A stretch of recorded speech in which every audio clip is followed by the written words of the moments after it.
시청자 여러분 안녕하세요. 모니올라 시간입니다. 대신증권 이경민 투자전략팀장 모시고 오늘 새벽에 끝난 FOMC 회의 결과 긴급 점검하겠습니다. 팀장님 어서 오십시오. 네, 안녕하십니까.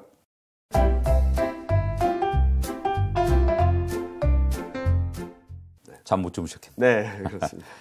오늘 새벽에 이제 2월 FOMC가 끝났어요. 네. 올해 첫 FOMC인데 네. 결과부터 간단하게 좀 요약하고 갈까요? 일단은 시장이 예상했던 대로 25bp 금리 인상을 했습니다. 예.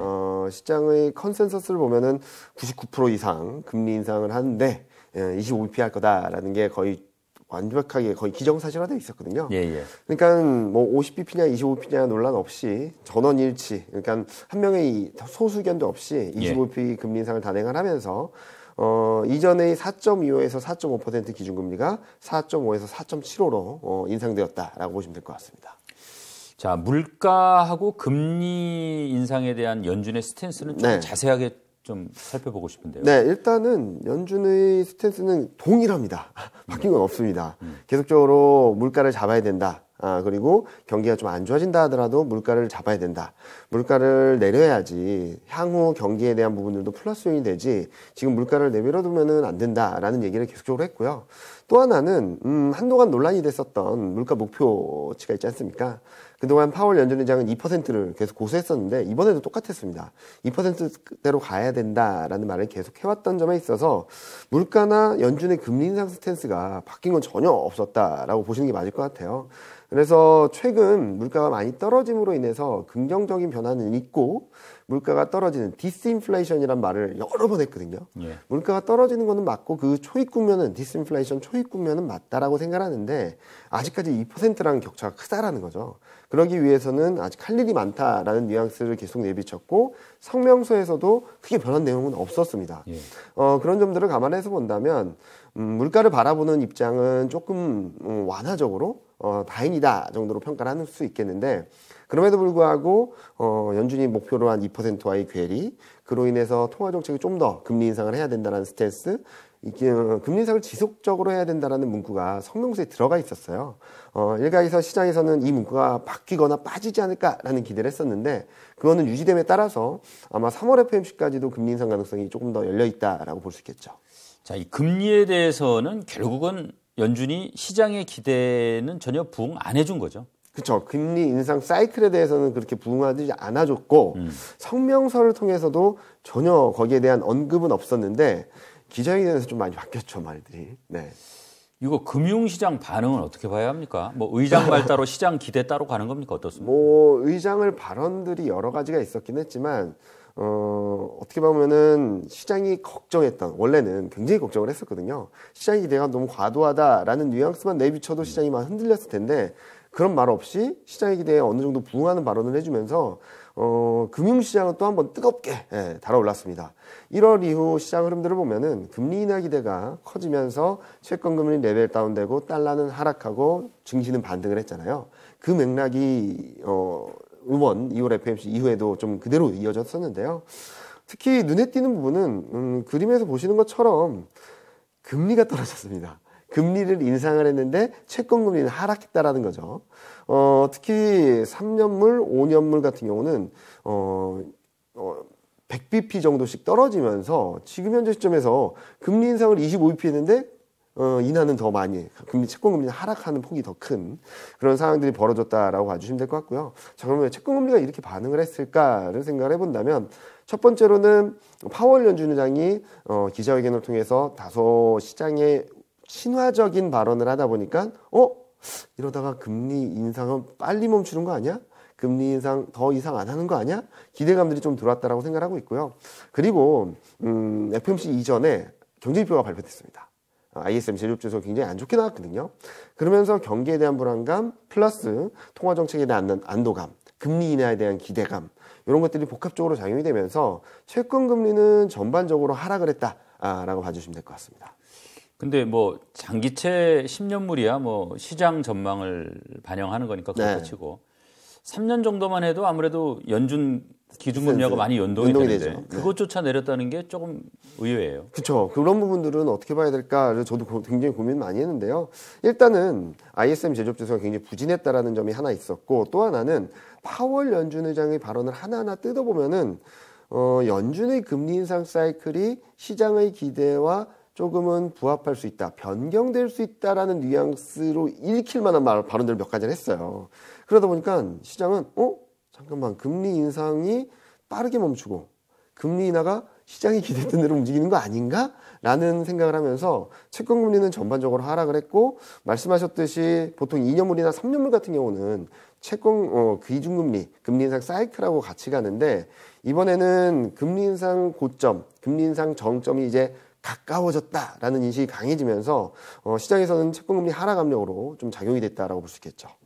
자, 그렇다고 하면은 왜 시장은 파월 의장의 말을 액면 그대로 받아들이지 않는 겁니까? 일단은 장중 흐름을 한번 보면 될 것 같아요. 파월 연준 의장의 발언 중에 어떤 것들이 포인트였는지를 좀 보면은 시장이 어떤 부분에 되게 흥분을 했는지 좀 생각을 할 수 있을 것 같아요. 여기 그림이 뭐냐면은, 위에 그림은 나스닥하고 S&P 500이고요.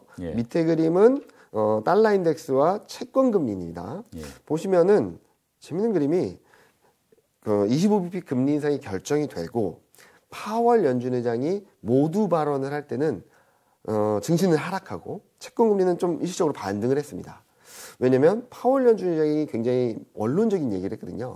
물가 2%로 가기 위해서 우리는 금리 인상을 지속할 것이다 라는 얘기를 하니까, 아이고, 금리 인상 계속 하겠구나 라는 생각을 하면서 증시 하락, 채권 금리와 달러 인덱스 반등, 이게 나왔다가 갑자기 기자회견이 문답이 시작되면서 증시는 폭등하기 시작하고 채권 금리나 달러는 폭락을 하기 시작했거든요. 근데 그 첫 번째 질문이 뭐냐면은, 요 내용을 좀 정리드렸는데, 첫 번째 질문이 1월 시장이 많이 움직였다. 근데 이게 연준 의사결정에 영향을 줄 것인가? 많은 분들이 그렇게 생각하죠. 연준이 금리 인상은 없다라고 하는데 금리 인하에 대한 기대로 증시는 오르고 채권 금리는 하락하고 달러도 하락했으니까 이게 불편하지 않냐라는 뉘앙스를 내비쳤더니 그럼 별로 신경 안 쓴다.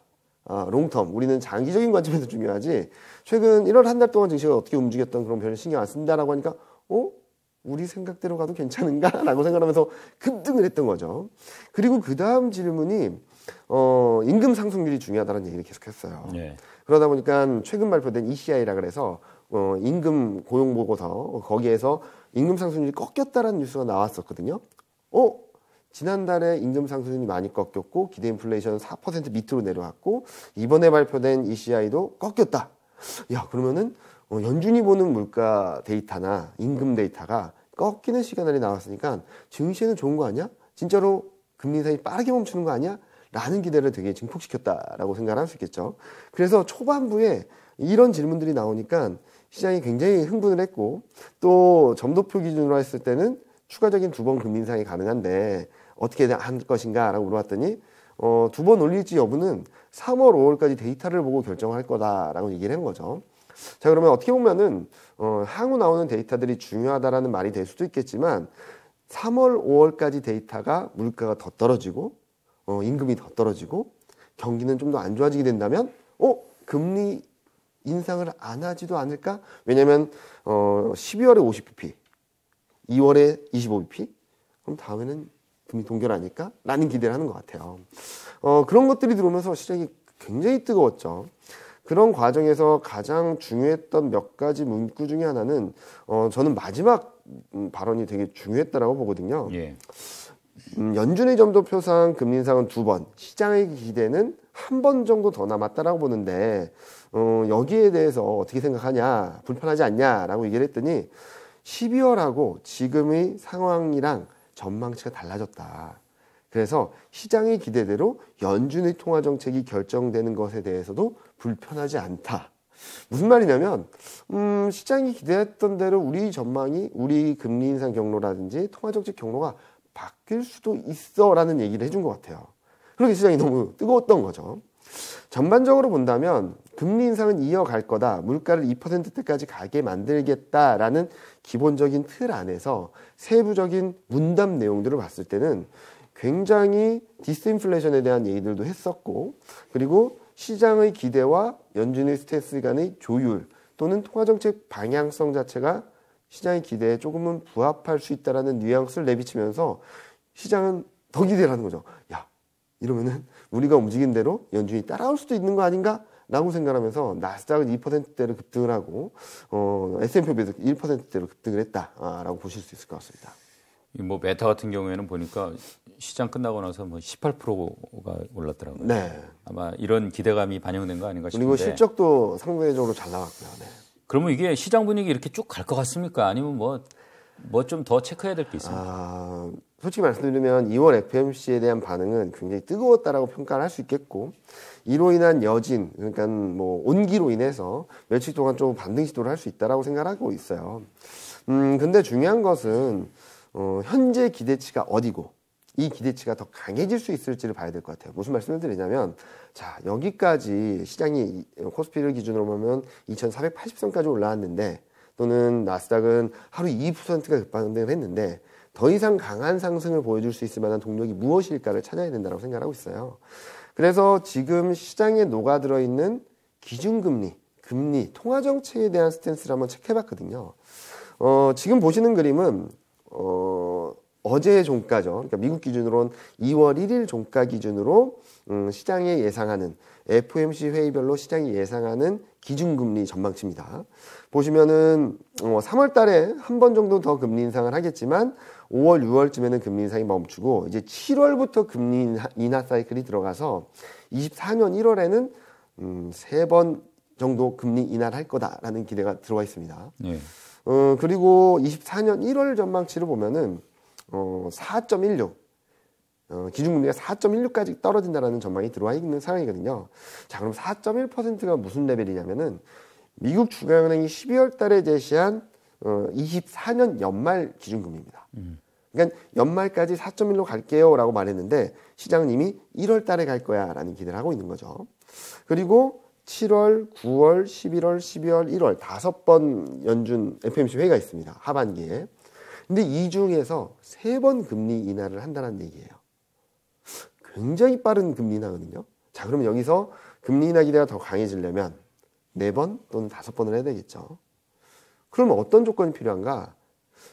파월 연준 의장이 이번에도 계속적으로 말했던 건 2% 물가입니다. 예. 물가가 2%대로 가야지 3번을 하든 4번을 하든 5번을 할 텐데 지금은 아직까지 컨센서스 자체도 2%대로 간다라는 전망이 그렇게 강하진 않아요. 자, 그러면은 물가 그리고 통화 정책에 대한 기대, 그러니까 금리 인하에 대한 기대는 저는 거의 정점에 나왔다라고 생각합니다. 이미 충분히 24년 연말에 대한 점도표까지 반영을 하고 있는 상황이라면, 그리고 최근 등락을 보면은 4.1%에서 더 강한 기대를 가지지 못하고 있었거든요. 그래서 금리 인하에 대한 기대가 충분히 강해진 상황에서 이제 바라봐야 될 것은 경기가 어떤 흐름일까? 두 번째로는 물가가 시장이 기대한 것처럼, 그리고 시장의 기대처럼 4번, 5번 금리 인하할 정도로 이 기대감을 증폭시킬 정도로 물가가 크게 더 떨어질까라는 점들을 좀 더 체크해야 되지 않을까라는 생각을 하고 있습니다. 자, 그러니까 이제 뭐 사실은 기대할 수 있는 호재는 어느 정도는 다 반영되어 있는 시장이라고 네. 보고, 그렇다고 하면은 뭐 큰 긍정적인 어떤 그런 변화 이런 게 없는 한 뭐 큰 폭의 상승은 좀 조금 신중하게 봐야 되는 거 아닌가 이런 무슨 말씀을 드리고 말씀이시죠. 싶냐면 기대감에 여기까지 올라왔습니다. 근데 이 이상으로 상승을 바라보려면 실적이나 경기가 진짜로 좋아지든지 아니면은 이 기대감을 뛰어넘을 무엇인가의 모멘텀이 들어와야 되는데 이 뛰어넘을 만한 모멘텀이 있을까에 대한 고민이 필요한 거죠. 지금 보여드리는 그림은 뭐냐면은 1월 말부터 3월 초까지 여러 가지 경제 지표들의 스케줄을 좀 리스트업 드렸거든요. 여기를 보시면 지금부터는 이제 기대했던 것들을 검증받는 과정으로 들어가고 있다고 생각합니다. 예. 이번 주에도 그랬죠. 뭐 중국 PMI, 삼성전자 하이닉스 실적 발표, 한국 수출입, ISM 제조업 지수까지 굉장히 부진한 모습들을 보여왔습니다. 이제 이번 주말에는 고용지표 발표가 예정돼 있고요. 그리고 이제 2월 중순에는 물가지표, 실물지표 이런 것들을 확인하면서 경기 상황과 물가 레벨에 대한 점검 과정들이 아마 2월 달 한 달 내내 계속되지 않을까라는 예상을 하고 있습니다. 자, 지금 미국 금리가 4.5에서 4.75%. 네. 우리 한국 기준금리는 3.5%. 네. 차이가 좀 더 벌어졌어요. 네, 맞습니다. 한국은행 고민 좀 많아질 것 같은데. 근데 한국은행의 금리 인상이 먼저 시작됐거든요. 예. 그래서 저희는 지난번 금통위에서 언급한 내용들, 그리고 뉘앙스들을 보게 된다면, 금리 인상은 이제 멈추지 않을까라는 생각을 하고 있습니다. 특히 그동안 걱정을 했던 원화 약세 압력도 굉장히 많이 낮아져 있거든요. 예. 1230원, 20원대까지 떨어져 있는 상황이고, 그보다는 한때 굉장히 이슈였던 뭐 회사채 시장의 불안감, 그리고 부동산 시장의 급락, 이런 변수들, 그러니까 금융시장의 불안정성이 좀 더 금통위원들에게는 좀 더 크게 다가오지 않을까. 물가라든지 그리고 또 외환 시장이라든지 이런 불안감들보다는 예. 지금 추가적으로 금리 인상을 함으로써 좀 더 불안정해질 수밖에 없는 금융시장 환경들에 대해서 좀 더 신경을 쓰지 않을까 하는 생각을 하고 있어서 저희 대신증권에서는 이번 금리 인상 사이클 한 금통위의 경우는 끝났다라고 생각을 하고 있고, 연준도 FMC도 한두 번 정도는 더 남아있을 수 있는데 거의 정점 끝을 향해 가고 있다라고 생각을 하고 있습니다.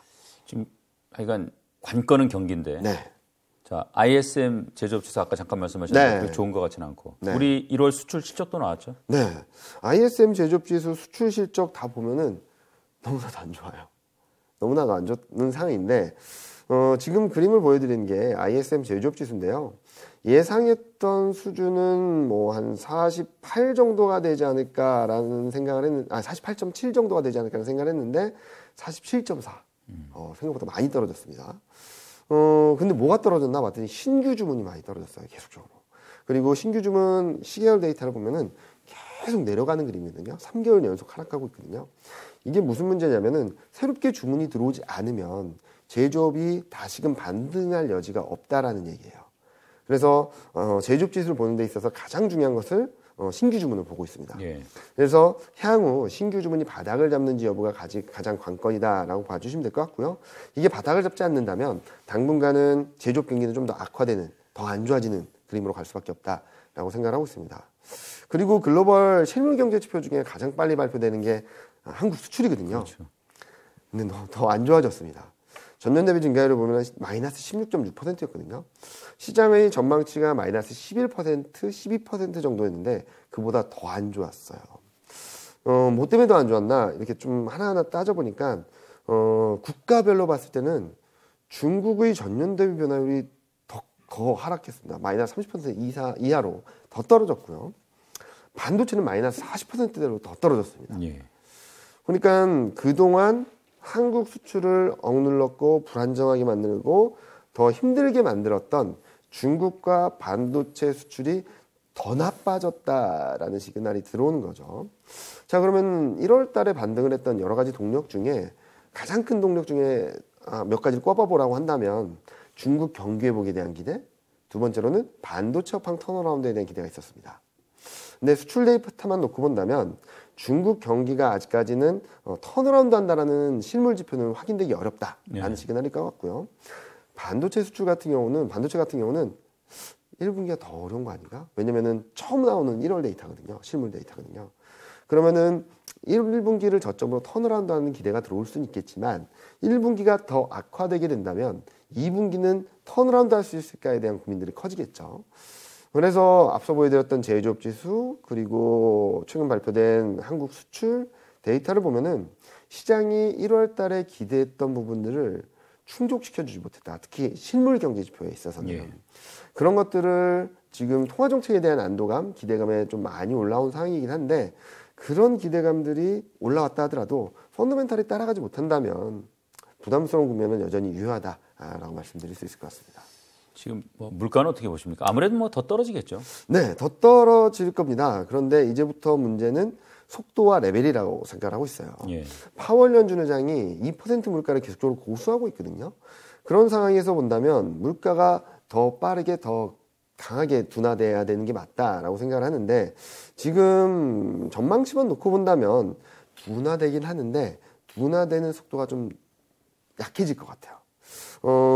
아직까지 컨센서스는 나오지 않았습니다. 그런데 클리블랜드 연은에서 발표하는 인플레이션 나우라는 데이터가 있는데요. 그걸 보면은 14일 날 발표되는 1월 CPI는 6.4, 코어 CPI는 5.6. 근데 최근 한 3개월 동안 0.3, 0.4 그 이상씩 툭툭툭 떨어졌었던 상황에서 12월 CPI가 6.5였는데 6.4로 0.1%포인트밖에 안 떨어지고 코어 CPI도 5.7에서 5.6으로 0.1%밖에 안 떨어진다는 거죠. 6%대, 9%대였던 물가의 수준에서는 빠르게 6%대, 5%대로 내려오긴 했는데 그 이하로 내려가기 위한 속도는 좀 둔화되는 것이 아닌가라는 시그널을 감지할 수 있을 것 같다는 생각을 하는 거죠. 그렇게 본다면 뭐 코어 PC 같은 경우도 4%대로 진입하긴 했지만 4% 밑으로 갈 수 있을까에 대한 고민이 커지겠죠.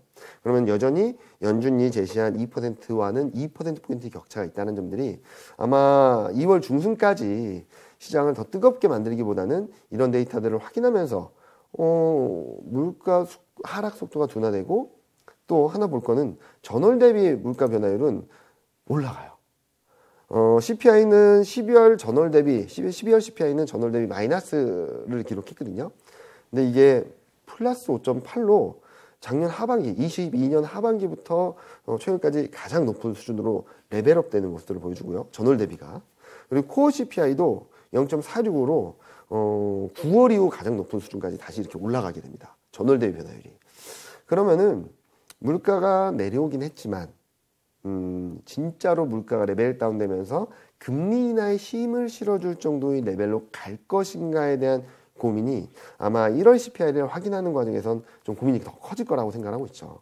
그래서 일단 2월 FOMC가 끝난 상황에서 금리 인하에 대한 기대감이 다시금 커졌고 그로 인해서 증시가 뜨겁게 반응을 했다라면 이 반면에 실물 경제 지표들은 더 안 좋아지고 있고 물가 레벨에 대한 고민들이 커지는 시점이 가까워지고 있다고 생각하고 있어서 지금 현재 시점에서 반등을 하는 시장에 뛰어들기는 조금 더 위험하지 않나? 라는 생각을 조심스럽게 하고 있습니다. 그러니까 그런 말씀하신 이유들 때문에 시장을 좀 더 불안하게 보시는 것 같아요, 보니까. 그렇죠. 1월 달에 뭔가 긍정적인 변화들이 있었던 건 맞아요. 그런데 그렇다고 해서 펀더멘탈이 따라온다거나 실적이 올라와 준다거나 그렇지는 않았거든요. 그런 기대감에 의한 상승이라고 본다면 저는 그 기대감을 더 뛰어넘는 기대감이 더 크게 들어오지 않는 한 시장의 상단은 좀 막혀있지 않을까라는 예상을 하고 있으니까 그런 부분들을 좀 체크하시면서 특히 이제부터는 실물 경제 지표들을 확인하는 과정에서 진짜로 경기가 좋아질까? 또는 진짜로 물가가 낮아질까? 이런 검증 과정들을 통해서 시장은 뭐 어느 정도의 레벨이 반영이 될지 모르겠지만 지금 상황에서 더 크게 상승을 하기보다는 좀 후퇴할 가능성이 높지 않을까라는 예상을 하고 있습니다.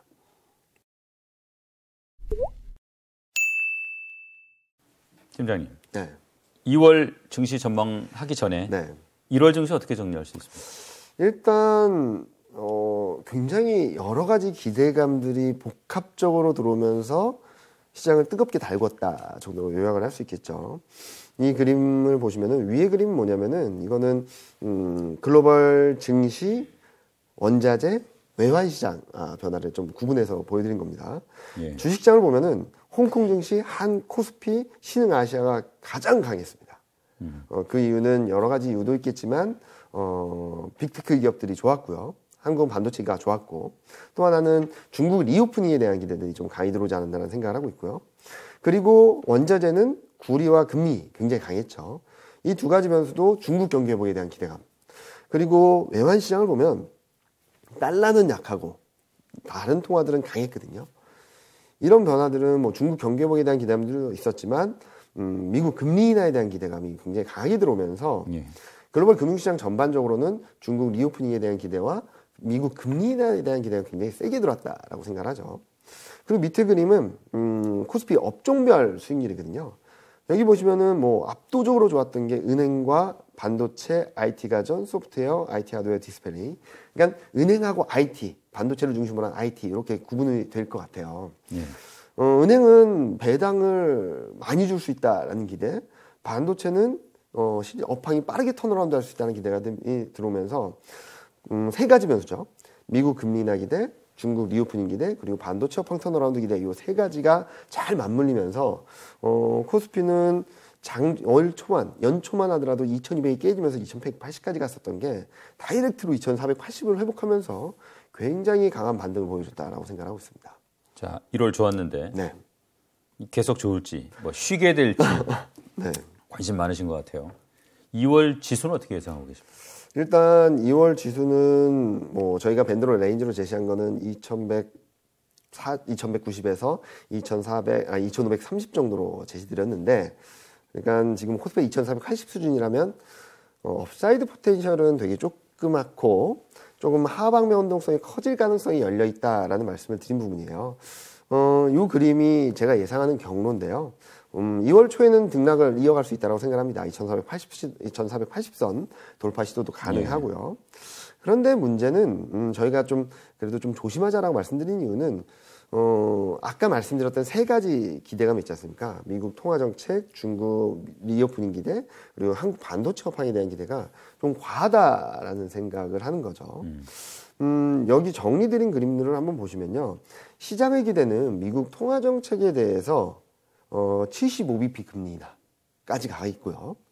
중국 방역정책이 완화된 건 맞지만 이미 경기는 개선될 거야라는 컨빅션이 강해진 상황입니다. 한국 반도체도 실적 쇼크가 나오니까 오히려 감산할 수밖에 없고 투자 계획을 처리하면서 경기는 업황은 턴어라운드 할 거야라는 기대감을 반영하고 있죠. 그런데 현실적인 수준을 보면은 미국 중앙은행은 올해 하반기에는 금리 인하 없다라는 얘기를 계속적으로 하고 있고요. 그리고 중국 방역 정책이 완화되는 기조는 맞지만 실물 경제 지표가 돌아서는 모습을 아직 거의 보여주지 않고 있습니다. 그리고 감산 여부, 삼성전자 감산 여부는 이미 결정됐죠. 인유형 감산은 없다라는 언급을 하고 있어요. 분명히 좋은 변화들은 있지만 시장의 기대가 좀 단기적으로 좀 과도하다라는 말씀을 드리고 있어서 지금 시장이 여기서 더 레벨업 되기는 좀 어렵지 않을까. 오히려 기대감을 검증하는 과정에서 기대감을 뛰어넘는 플러스 알파의 모멘텀이 없다면 시장은 일정 부분 후퇴할 수밖에 없다라는 전망을 드리고 있습니다. 그러니까 보통 우리가 이제 주가가 뭐 비싸냐, 적정하냐, 싸냐 그렇다고 보면은 최소한 싸진 않다. 뭐 좀 비싼 편이다 이렇게 보시는 건가요? 엄청 비싸다. 그러니까 지수 레벨은 낮아요. 2,500도 회복하지 못한 상황이죠. 2,500에서 근처까지 와 있긴 하지만. 근데 이익 대비 주가 배율이라고 하는 12개월 선행 PR, 그러니까 현재 시점부터 1년 뒤에 예상되는 이익 대비 주가 배율을 보면 코스피 2,400선은 12배를 넘는 겁니다. 그리고 2,450, 80선은 12.5배를 넘는 거예요. 자, 그러면 12.5배라고 한다면은 좀 감이 안 잡히실 수도 있는데 12.5배 수준이 어느 레벨이냐면 2021년 5월 이후 최고치입니다. 그보다 더 높아요. 예. 2021년 5월, 6월 달은 코스피가 3,200, 3,300선대입니다. 그리고 과거 장기 평균을 본다 하더라도 한국 증시가 12.5배를 넘어선 적은 거의 없었거든요. 그 정도로 밸류에이션 레벨이 많이 높아졌다. 왜? 이익이나 경기나 펀더멘털이라고 할 수 있는 변화들은 계속적으로 안 좋은 모습들을 보여줬는데요. 이익 전망 12개월 선행 EPS는 200을 넘나들던 게 지금 197, 196까지 떨어지고 있는 상황이죠. 그런데 기대감이 올라오다 보니까 밸류에이션이 많이 비싸졌다라는 거죠. 그래서 저는 지금 시점에서 현재 레벨에서 주가가 더 올라가려면 두 가지면은 가능하겠죠. PR이 13배, 14배, 15배를 가든 지금 계속 떨어졌던 이익이 드라마틱하게 올라오든지 두 가지 가능성이 있다면 저도 2,600, 700 갈 겁니다 라고 말씀드릴 수 있겠지만 제가 판단하기에는 두 가지 가능성 다 좀 낮다라고 생각하고 있어서 지금은 코스피가 2,480선을 넘어서 2,500선 돌파 시도를 한다 하더라도 여기서 더 적극적으로 투자를 하기보다는 2,400선 이상에서는 좀 조심하자라는 말씀을 드리고 있습니다. 지난번 전망 시간에 네. 이제 작년에 과격한 금리 인상, 네. 올해 1분기에는 이제 본격적으로 그 후유증이 나타날 거다. 네. 실제 그런 모습이 보입니까?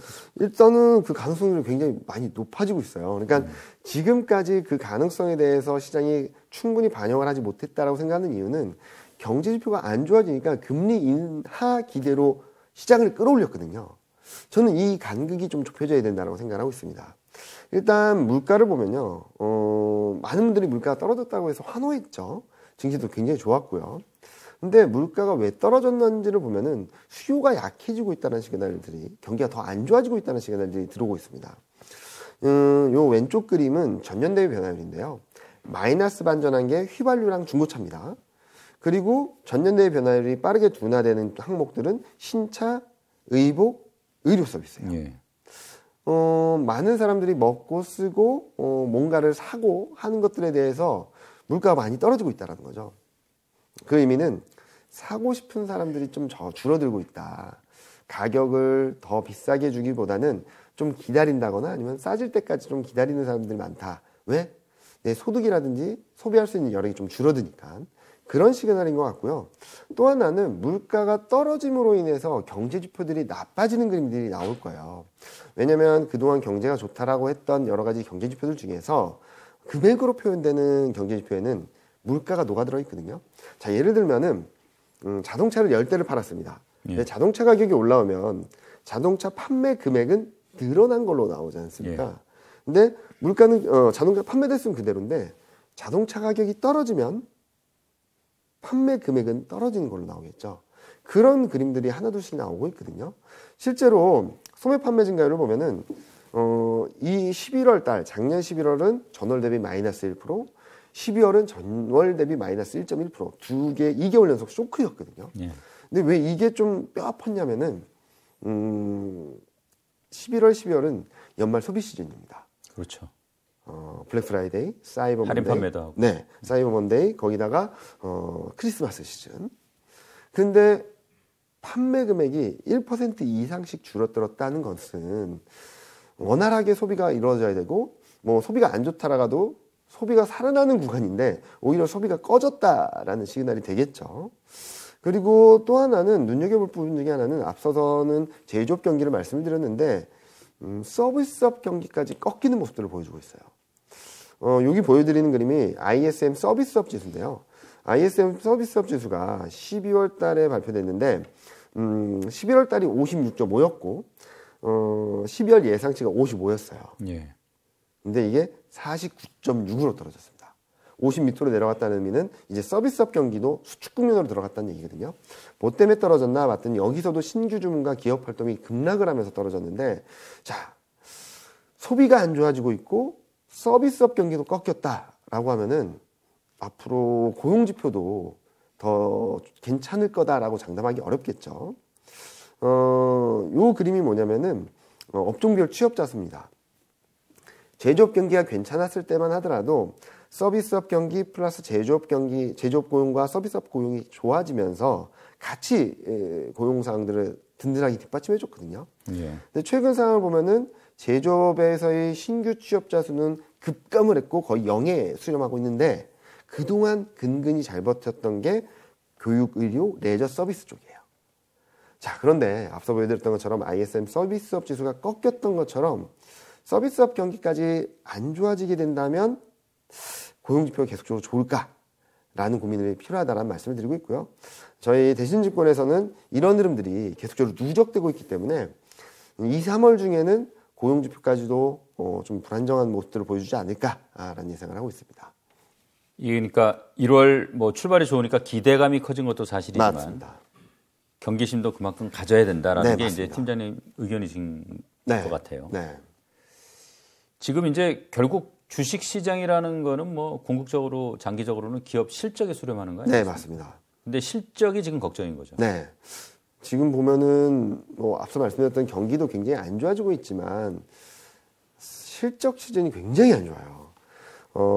아직까지 실적을 많이 발표하지 않았고 이번 주에 많은 기업들이 발표할 텐데 일단 지난 주말까지 발표한 기업들을 보면은 한 76%가 예상보다 못했고요. 68%가 실적이 예상치보다 10% 밑으로 더 떨어진 기업들이죠. 영업이익은 20%대 컨센서스를 크게 하회했고 순이익은 거의 반토막이 나버리는 상황입니다. 예상보다도. 이런 상황이 지속되면서 더 문제라고 볼 수 있는 것은 22년 4분기 실적 시즌이 진행 중인데 23년 1분기, 23년 연간 이익 전망치가 팍팍 떨어지고 있다는 거죠.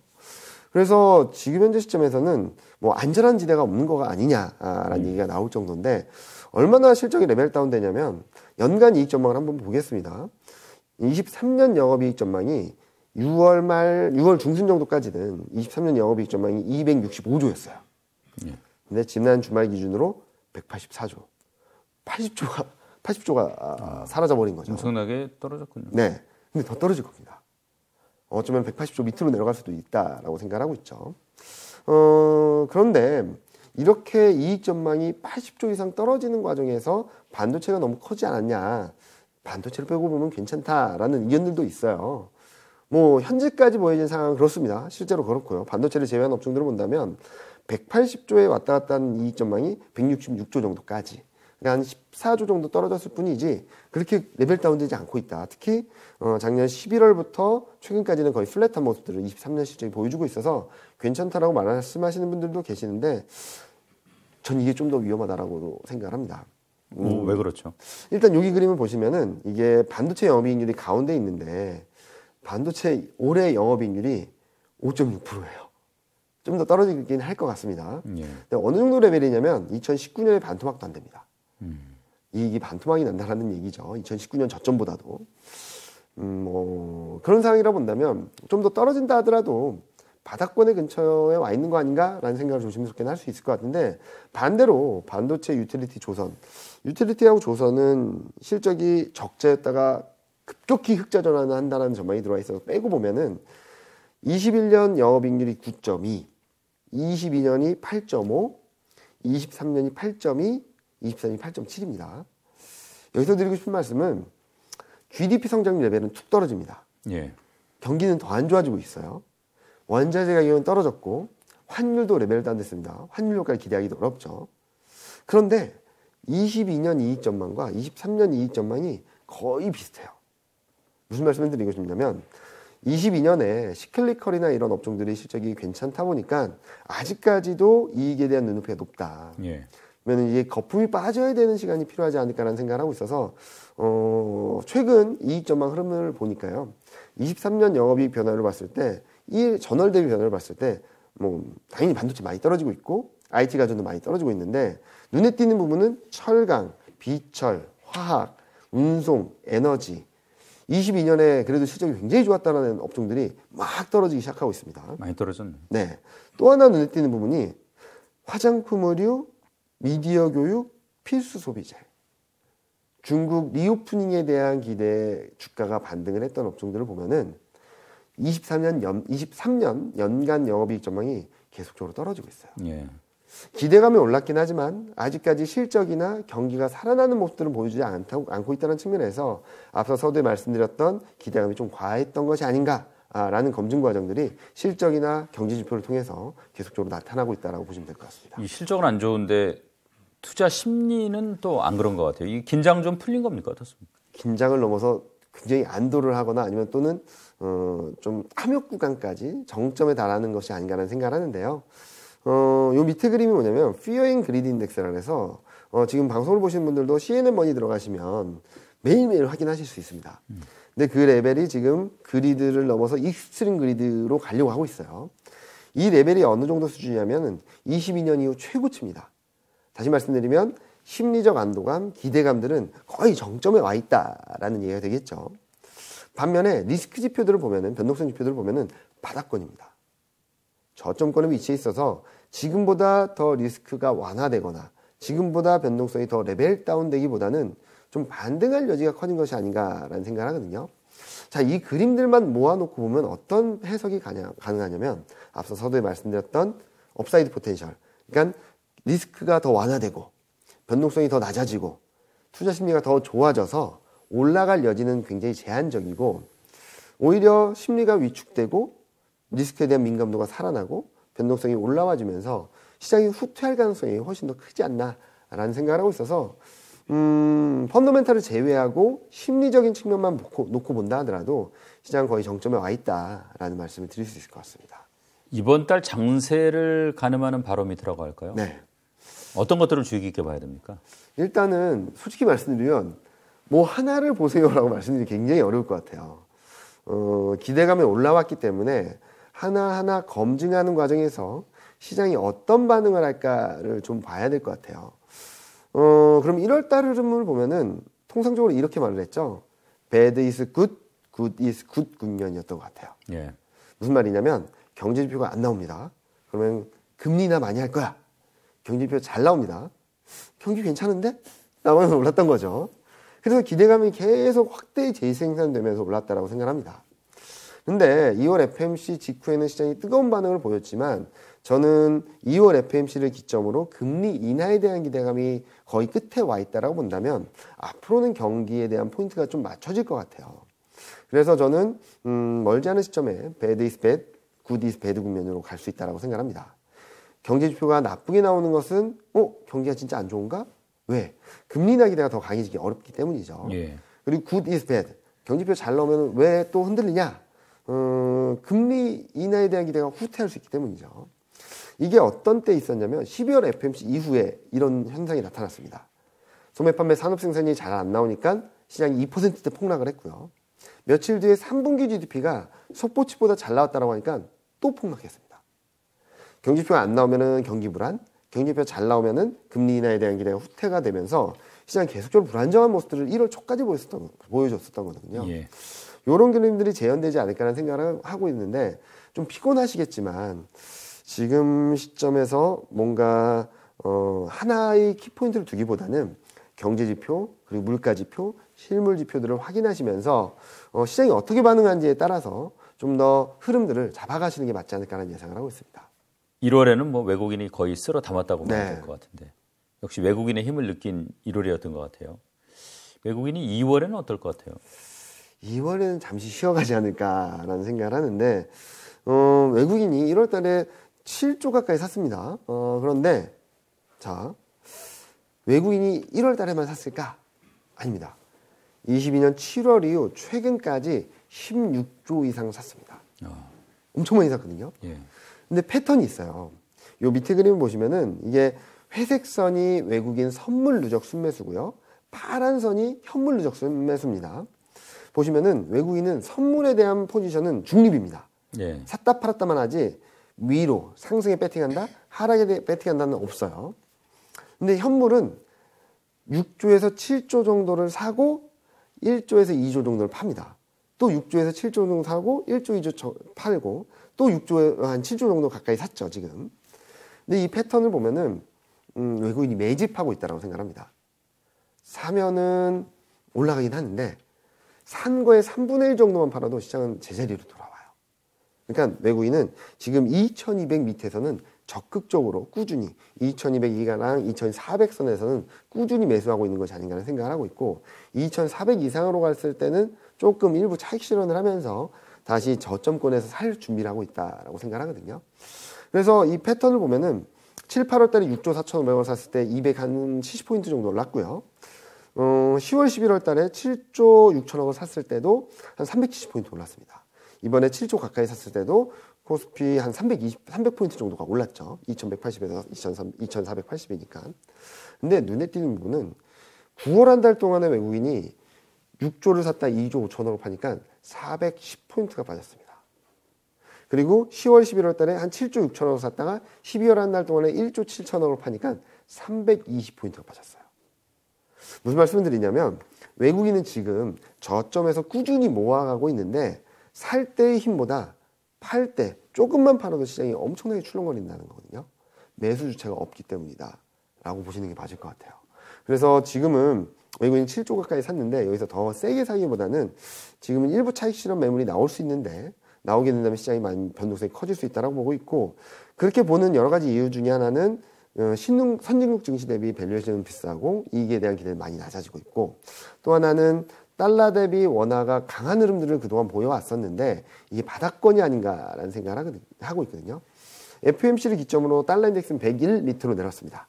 그런데 눈에 띄는 부분은 원달러 환율은 1220원대 초반까지밖에 안 내려왔거든요. 그동안 달러 인덱스가 103, 102, 101로 가는 과정에서 원달러 환율은 1230원대를 지켜왔었습니다. 예. 이처럼 달러보다도 원화가 더 강한 흐름보다는 좀 버티는 흐름이 나타나고 있어서 외국인 입장에서는 원달러 환율이 1200원 밑으로 간다라는 컨빅션이 있기 전까지는 좀 차익 실현 심리를 좀 자극할 수 있는 환율 변화도 수반되지 않을까라는 예상을 하고 있습니다. 그러니까 지금 어떻게 보면 외국인이 조금 오르면 단기적으로 차익 실현을 해서 조금 더 떨어뜨리고 네. 그래서 또 사고 네.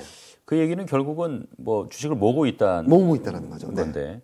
그렇다고 하면 이제 곧 좋은 장세가 온다는 기대감. 네. 뭐 예를 들어서 앙드레 코스톨라니가 네.